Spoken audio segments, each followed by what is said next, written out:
Hello बच्चा party, कैसे हैं आप लोग। उम्मीद करते हैं सभी लोग मस्त और स्वस्थ होंगे और शानदार तरीके से अपनी पढ़ाई को कर रहे होंगे। बच्चों, आज हम चर्चा करने वाले हैं कक्षा 10वीं के प्रश्नावली 3.2 का पार्ट 2 वीडियो। यानी पार्ट 2 में हम क्या सीखेंगे। हम पार्ट 2 में प्रश्न क्रमांक 2 से आगे सभी सवालों को हल करेंगे और बेहतरीन तरीके से सरल भाषा में।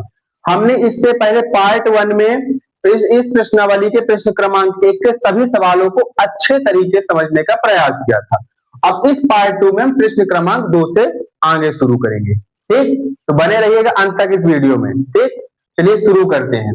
बच्चों, प्रश्न क्रमांक 2 क्या है कि 2x प्लस 3y बराबर 11 और 2x माइनस 4y बराबर माइनस के 24 को हल कीजिए और इससे m, ध्यान दीजिएगा, m का वह मान ज्ञात कीजिए जिसके लिए y बराबर mx प्लस 3 हो।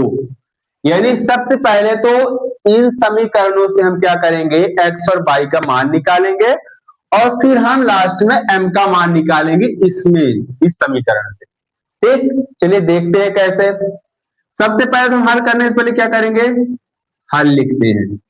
ठीक, समीकरण क्या है, 2x प्लस 3y बराबर 11। समीकरण 2 क्या है, 2x माइनस 4y बराबर माइनस के 24। ठीक, ये क्या हुआ समीकरण 1 और ये क्या हुआ समीकरण नंबर 2। अब हम क्या करेंगे, समीकरण 1 से समीकरण 3 बनाएंगे, सेम प्रतिस्थापन विधि से हल करेंगे। तो समीकरण लिख देंगे, समीकरण 1 से लिख दिए।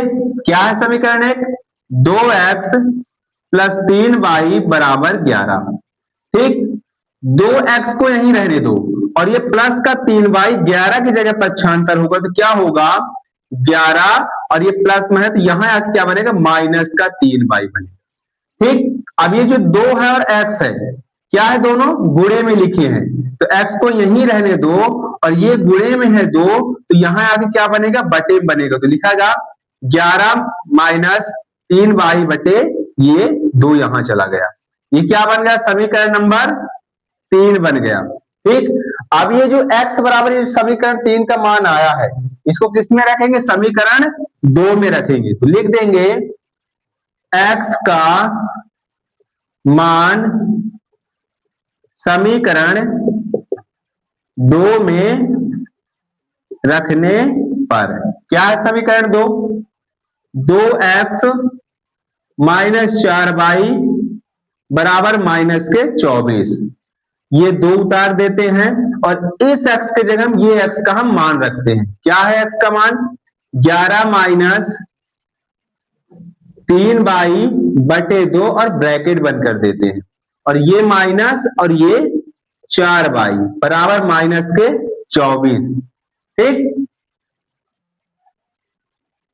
अब यहां 2 और 2 ऊपर नीचे, 2 से 2 कट गए तो बचा क्या, 11 माइनस 3y माइनस 4y बराबर माइनस के 24। ठीक, अब देखिए यहां माइनस का 3y और माइनस का 4y कितना होता है, 3y और 4y के माइनस माइनस जोड़ेंगे तो क्या होगा, 11 माइनस 7y होगा। और यहां पास माइनस क्यों है, क्योंकि बड़ी संख्या माइनस है तो माइनस यहां उतरेगा, बराबर माइनस के 24 ये वाला। ठीक, अब ये जो 11 प्लस का है तो यहां जाके क्या बनेगा, माइनस का 11 बनेगा। तो माइनस 7y यहीं रहने दो और माइनस 24 और ये प्लस का 11, इसका पक्षांतर यहां हुआ बराबर के प्लस था तो यहां क्या बना, माइनस 11 बना। तो लिख देंगे माइनस 7y बराबर, देखो माइनस 24 और माइनस 11 दोनों माइनस में है तो क्या होगा, जुड़ेगा, क्योंकि माइनस माइनस जुड़ता है। तो हम इसमें जोड़ेंगे कितना आएगा हमारा, 35 आएगा, क्योंकि 4 एक 5 और 2 एक 3, कितना आया हमारा, 35 आया। बड़ी संख्या माइनस में तो माइनस उतार देते हैं।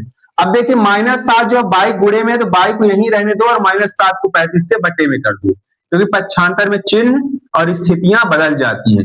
जोड़ का घटाना, घटाने का जोड़, गुणे का भाग, भाग का गुणा। ठीक, तो ये माइनस 35 और ये -7 यहां आगे बटे में चला जाएगा 7, तो माइनस से माइनस कट गए और 7 पना 35, तो बाई का मान कितना आया, ये 5 आया। ठीक, अब ये जो बाई का मान है इसको किस में रखेंगे, समीकरण 3 में रखेंगे, लिख देंगे बाई का मान समीकरण 3 में रखने पर, क्या समीकरण 3, x बराबर 11 माइनस 3 बाई बटे 2, तो x बराबर 11 माइनस 3 और इस बाई की जगह में ये बाई का हम मान रखते हैं 5 बटे 2। ठीक, अब यहां देखिए, x बराबर 11 माइनस 5 से आई 15 बटे 2। ठीक बच्चों, x बराबर 11 माइनस 15 बटे 2 है।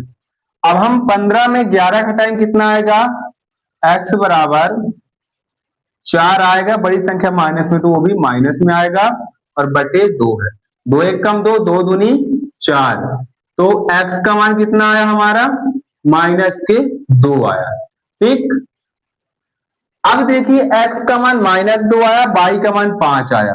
ठीक, फिर क्वेश्चन बोला कि m का वह मान ज्ञात कीजिए जिसमें के लिए बाई बराबर mx प्लस 3 हो, यानी ये समीकरण दिया है और इससे हमें m का मान निकालना है, तो लिख देंगे m का मान, क्या है m का मान, बाई बराबर mx प्लस 3। ठीक, अब जो x और बाई है, तो ये जो हम x और बाई के मान निकाले इसको हम इसकी जगह में रख देंगे, तो बाई का मान कितना है 5, तो 5 लिख दिए, m x का मान कितना है -2 और ये प्लस का 3, तो 5 बराबर m का गुणा x में किए 2 में किए तो क्या है -2m प्लस का 3। ठीक, अब ये जो प्लस का 3 है, 5 की जगह पक्षांतर किया हमने तो 5 है, और ये यहां जाके बना तो क्या बना -3 बना, और बराबर ये -2m हुआ। 5 में हमने 3 घटाया, कितना आया 2 आया, और बराबर ये -2m, सीधा कर लेते हैं, m बराबर, अब देखिए जो -2 है m के गुणे में है, तो यहां जाएगा तो क्या होगा, बटे में जाएगा। ठीक, क्योंकि जो चीज गुणे में होती है उसका पक्षांतर होता है तो वो बटे में जाती है, तो ये 2 सीधा करके लिख लेते हैं, थोड़ा m इधर कर लेते हैं, m बराबर 2 बटे ये वाला 2 और ये माइनस बराबर में, तो m बराबर 2 एकम 2, तो क्या है m का मान -1, ये आंसर है। ठीक, अब चलिए प्रश्न क्रमांक 3 के पहले में आते हैं। बच्चों, प्रश्न क्रमांक 3 का क्या है कि निम्न समस्याओं में रैखिक समीकरण युग्म बनाइए और उनके हल प्रतिस्थापन विधि द्वारा ज्ञात कीजिए। ठीक, यानी कि इसमें जितने भी सवाल होंगे इसको हमें पहले तो रैखिक समीकरण युग्म बनाने, रैखिक समीकरण का जोड़ा बनाना है और उसे प्रतिस्थापन विधि से हल करना है। अब इसका पहला क्या है, प्रश्न क्रमांक 3 का पहला सवाल क्या है कि दो संख्याओं का अंतर कितना है 26, यानी दो संख्याएं हैं जिसका अंतर क्या है 26। अंतर मतलब ये होता है कि दोनों संख्याओं को आपस में हम घटाए तो 26 प्राप्त हुआ। फिर क्या है, एक संख्या दूसरी संख्या की 3 गुनी है, यानी एक संख्या यानी पहली संख्या जो है दूसरी संख्या की 3 गुनी है, तो हमें वह संख्या वह दोनों संख्याएं ज्ञात करनी है। ठीक, तो हल लिख लेते हैं। हल हमें तो नहीं मालूम ना कि वो संख्या क्या होंगी, तो हम चलो मान लेते हैं। मान लेते हैं कि माना पहली संख्या क्या होगी, माना पहली संख्या बराबर क्या है x है, एवं दूसरी संख्या क्या है, दूसरी संख्या बराबर y है। ठीक, अब जो प्रश्न बोलता है वैसे प्रश्न के हिसाब चलते हैं, प्रश्न से। ठीक, प्रश्न चलते हैं तो पहली शर्त क्या बोलती है, लिख देते हैं शर्त 1। पहली शर्त बोलती है कि दो संख्याओं का अंतर 26 है, यानी कि एक संख्या x हुई दूसरी संख्या y हुई, दोनों का अंतर कितना है 26, अंतर मतलब घटाना। ये हुआ हमारा क्या समीकरण नंबर 1 बन गया। ठीक, फिर शर्त दूसरी क्या कहती है वो भी लिख लेते हैं। शर्त दो, शर्त दो क्या कहती है कि एक संख्या दूसरी संख्या की 3 गुनी है, यानी ये एक संख्या इस दूसरी संख्या से 3 गुनी है। तो भाई बड़ा कौन हुआ, x ना बड़ा हुआ, यानी एक संख्या x जो है इस दूसरे संख्या से 3 गुनी बड़ी है। तो हमेशा 3 का गुणा छोटे में किया जाता है, चाहे जोड़ हो चाहे गुणा हो चाहे भाग हो, कुछ भी हो, यदि ऐसा शब्द आता है तो हम क्या करेंगे छोटे में कर देंगे। यानी x जो है एक संख्या दूसरी संख्या y से 3 गुनी बड़ी है तो हम y में 3 का गुणा कर देंगे, यानी x बराबर 3y। ये क्या बना समीकरण नंबर 2 बन गया। अब इसमें देखिए कितना सरल है ये कि हमें समीकरण 3 बनाने की जरूरत ही नहीं है, क्योंकि हम x का मान निकालने के लिए समीकरण 3 बनाते थे, लेकिन यहाँ पास समीकरण 2 में ही x बराबर 3y है, तो हम समीकरण 3 नहीं निकालेंगे, हम डायरेक्ट क्या कर देंगे, लिख देंगे कि x का मान समीकरण 1 में रखने पर, x का मान समीकरण 1 में रखने पर, ठीक। तो x का मान तो ये है, तो लिख देंगे समीकरण एक क्या है, x माइनस वाई बराबर 26। इस x की जगह हम x का मान रखते हैं क्या 3y माइनस का ये y बराबर 26। अब 3y में एक y घटा देंगे कितना बचेगा 2y बराबर 26। अब 2 जो है y के गुणे में है तो y को यहीं रहने देंगे, और जब ये चीज गुणे में है तो 2 का पक्षांतर यहां होगा तो 26 के बटे में चला जाएगा, तो कितना होगा 13 दूनी 26, तो y का मान क्या आया 13 आ गया। ठीक, अब यही जो y का मान है इसको हम किस में रख देंगे समीकरण 2 में, तो लिख देंगे y का मान समीकरण 2 में रखने पर क्या है समीकरण 2, x बराबर 3y, तो x बराबर 3 और इस y की जगह हम ये y का मान 13 हम रख दिए, तो x बराबर 13 क्या 39, यानी पहली संख्या x बराबर 39 है और दूसरी संख्या y बराबर 13 है। ठीक, तो लिख देंगे अतः पहली संख्या x बराबर कितना है 39 एवं दूसरी संख्या y बराबर कितना है 13 है। ठीक, चलिए अब आते हैं दूसरे नंबर में। बच्चों दूसरा क्वेश्चन है कि दो संपूरक कोणों में बड़ा कोण छोटे कोण से 18 डिग्री अधिक है तो ज्ञात कीजिए। यानी दो संपूरक कोण है, सबसे पहले तो यह है कि दो संपूरक कोणों का योग कितना होता है 180 होता है। यानी दो ठो कोण है जिनमें से बड़ा कोण जो है छोटे कोण से 18 डिग्री अधिक है, वह दो कोण कौन से होंगे। हमें तो नहीं मालूम, तो क्या करते हैं मान लेते हैं, जो चीज नहीं मालूम रहती तो क्या करते हैं मैथ में हम मान लेते हैं। तो मान लेंगे कि माना बड़ा कोण कितना है, बड़ा कोण बराबर x है एवं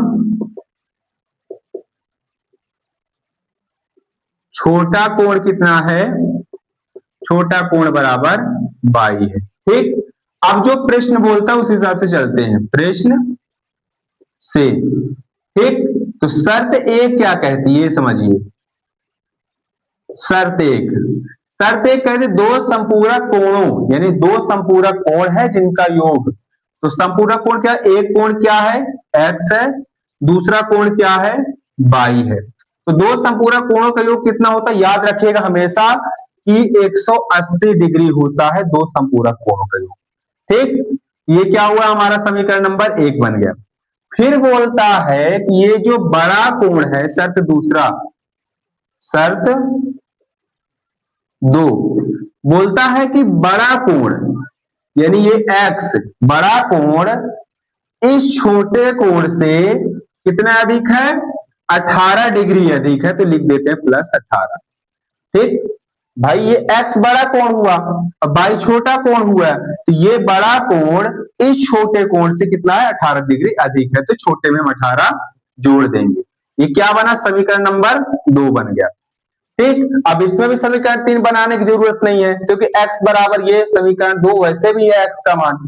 ठीक, तो अब हम यही जो x बराबर ये जो समीकरण 2 है y +18, इसको हम समीकरण 1 में लिख देंगे। तो लिख देंगे x का मान समीकरण 1 में रखने पर, अब ये जो x का मान आया है ये, इसको हम समीकरण 1 में x की जगह रखेंगे। तो लिख देते हैं x + y बराबर 180। तो इस x की जगह में ये x का मान रखते हैं y +18 प्लस ये वाला y बराबर 180। ठीक, तो y और y कितना होता है, 2y +18 बराबर 180। ठीक, अब ये देखिए 2y को यहीं रहने देंगे और ये प्लस का 18 180 की जगह पक्षांतर होगा तो क्या बनेगा, -18 हो जाएगा। तो 2y बराबर 180 में हम 18 घटाते कितना आता है, 180 - 18, 10 में 8 गए 2, यहां से यहां गई तो कितना हुआ, 2, तो 8 में 2 घटाए 6 और ये 162 आया, 162। अब ये जो 2 है बाई के गुणे में है तो बाई को यहीं रहने दो और 2 का पक्षांतर यहां होगा तो कहां जाएगा, बटे में। ये गुणे में तो यहां क्या बनेगा, बटे में। अब 2 का भाग कर दो, 2 1 कम 2, 2 8 16, 2 1 कम 2, ये बाई का मान कितना आ गया, 81 आ गया। ठीक, अब यही जो बाई का मान समीकरण 2 में रखेंगे, तो लिख देंगे बाई का मान समीकरण 2 में रखने पर, तो क्या है समीकरण 2, x बराबर y +18। बच्चों x बराबर समीकरण 2 क्या है, x बराबर y +18। ठीक, अब इस y की जगह में जो y का मान है 81, इसको हम रख देते हैं, तो लिख देंगे x बराबर ये कितना है, y का मान 81 + 18, तो x का मान क्या आएगा, 8 1 9 और 8 1 9 यानी 99। ठीक, x बराबर 99 और y बराबर कितना है, 81, तो लिख देंगे आता है बड़ा कोण x बराबर कितना है, 99 एवं छोटा कोण y बराबर 81 है। ठीक, चलिए अब आते हैं तीसरे नंबर में। तीसरा नंबर क्या है कि एक क्रिकेट टीम के कोच ने 7 बल्ले तथा 6 गेंदें कितने खरीदी, 3800 में, यानी 3800 में खरीदी, और बाद में उसने 3 बल्ले तथा 5 गेंदें 1750 में खरीदी। तो हमें प्रत्येक बल्ले और प्रत्येक गेंद का मूल्य बताना है। ठीक, लेकिन हमें तो नहीं मालूम कि प्रत्येक बल्ले और प्रत्येक गेंद का मूल्य क्या है, और जब नहीं मालूम होता तो क्या करते हैं, मानते हैं, चलो मान लेते हैं। तो लिख देंगे हल, हल लिख दिए, चलो माना, माना क्या, माना प्रत्येक बल्ले का मूल्य क्या है, x है। ठीक, एवं प्रत्येक गेंद का मूल्य क्या है, प्रत्येक गेंद का मूल्य बराबर क्या है, y है। ठीक, अब जो प्रश्न बोलता है उस हिसाब से चलते हैं, लिख देंगे प्रश्न से। अब शर्त एक क्या कहती है ये समझ लीजिए, शर्त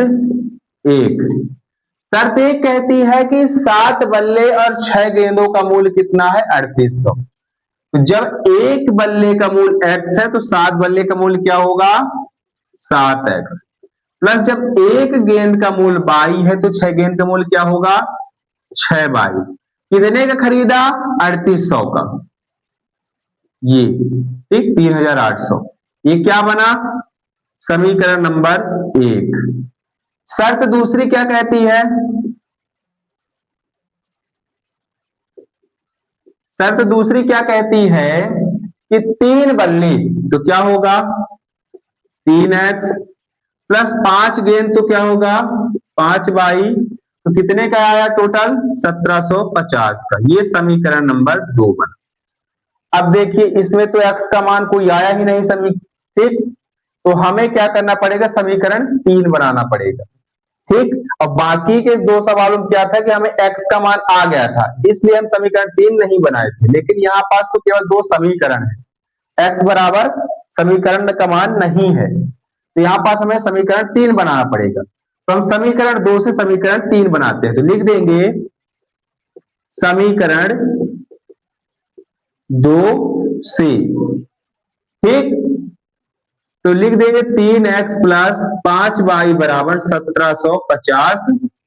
अब 3x को यहीं रहने दो और ये प्लस का 5y यहां 17 की जगह पक्षांतर होगा, तो कितना होगा? प्लस का -5y होगा।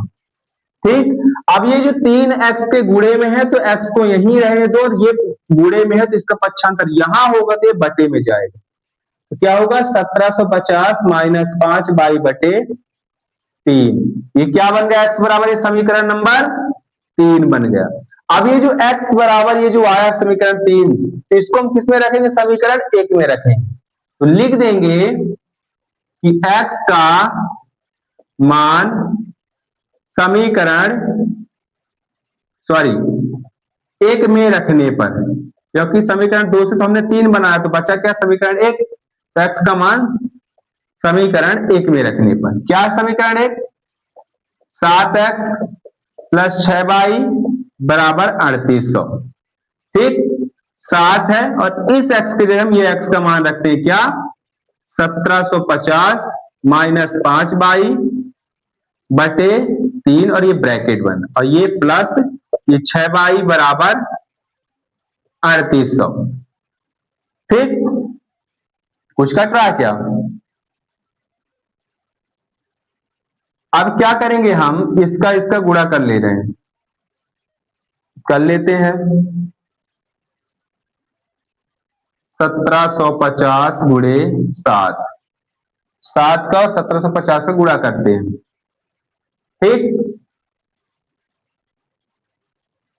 तो 7 शून्य शून्य, 7 पना 35, हासिल आई 3, 7 49, 49 3 52, हासिल आई 5, 7 कम 7, 7 5 12, यानी 12,250।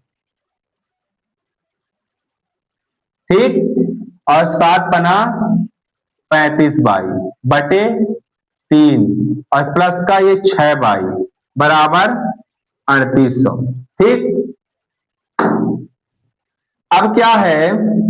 ये तो बटे में है, ये 6 अकेला है तो इसको बटे 1 मान लो, और इसका इसका एलसीएम निकालेंगे 3 और 1 का, तो एलसीएम कितना आएगा? 3 आएगा। ठीक, और 1 का गुणा इनसे होगा तो ये वही संख्या आ जाएंगी 12,250 माइनस 35y। ठीक, और प्लस 3 का गुणा 6 में होगा, 6 3 कितना होता है? 18y बराबर क्या होगा? 3800। ठीक, अब देखिए यहां पास माइनस का 35y है और ये प्लस का क्या है? 18y। तो 12,250 प्लस माइनस तो घटेगा, तो 38 में 35 में हम 18 घटाएंगे, तो 5 को मानो 15, और 15 में 8 घटाए कितना आया? 7 आया। इसकी हासिल यहां गए तो कितना हुआ? 2 हुआ। ठीक, और 3 में 2 गए 1 आया, 17 आया, माइनस का 17y, माइनस का, क्योंकि बड़ी संख्या माइनस है इसलिए माइनस का, और बटे ये 3 आया, और ये क्या है? 3800। ठीक, अब ध्यान से देखिए यहां पास ये संख्या क्या है? बटे में है, और ये बराबर किधर? अकेली है। इसको हल करने के लिए क्या करेंगे? बटे 1 मान लेंगे। ठीक, और इसका इससे और इसका इससे तिर्यक गुणा कर देंगे, तो 1 का गुणा इन संख्याओं में, तो ये वही संख्या वापस आ गई। क्या आ गई? 12,250 माइनस 17y। ठीक। और इसका 3800 से गुणा हुआ तो कितना आया, 3800 गुणे 3 तो 3 शून्यम शून्य, 3 शून्यम शून्य, 8 त्रिक 24, हासिल आई 2, 3 तिकाई 9, 10 11, 11,400 आया। ठीक, समझ रहे हो। अब हम क्या करेंगे कि माइनस का 17 एक जगह अपनी जगह रहने देंगे, और ये जो प्लस का 12,250 आया इसको हम बराबर के यहाँ 11,400 की जगह पक्षांतर करेंगे, तो लिख देंगे 11,400 माइनस 12,250, तो माइनस 17 बराबर, अब 12,250 में हम 11,400 घटा देंगे, 12,250 में 11,400 घटाते हैं तो ये 0, 5 में 0 घटाएंगे 5, ठीक। अब 2 को मानो 12, 12 में 4 घटाए 8 आया, ठीक।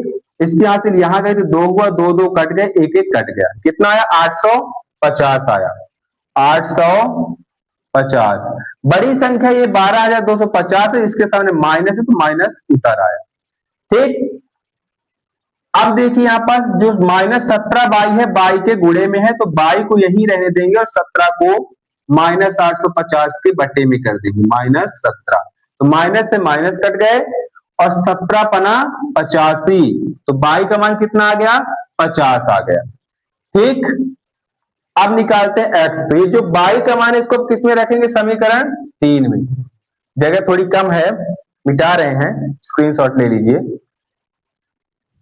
अब ये जो बाई का मान 50 आया है इसको किस में रखेंगे, समीकरण 3 में, तो लिख देंगे हम कि बाई का मान समीकरण 3 में रखने पर, ठीक। इसको मिटा दें, बाई का मान कितना आया था 50। अब समीकरण 3 क्या दिया है, x बराबर 1750 माइनस 5 बाई बटे 3, ठीक। तो बाई का मान हमारा क्या आया था 50 आया था, तो 1750 माइनस 5, और इस बाई की जगह हम बाई का मान रखते हैं 50 बटे ये वाला 3, तो क्या है x बराबर 1750 माइनस 5 25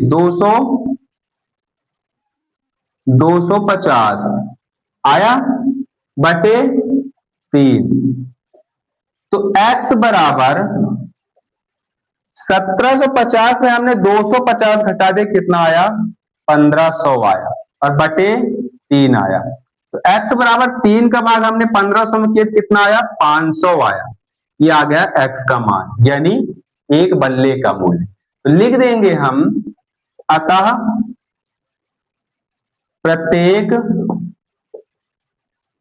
बल्ले का मूल्य x बराबर कितना है 500 रुपए, एवं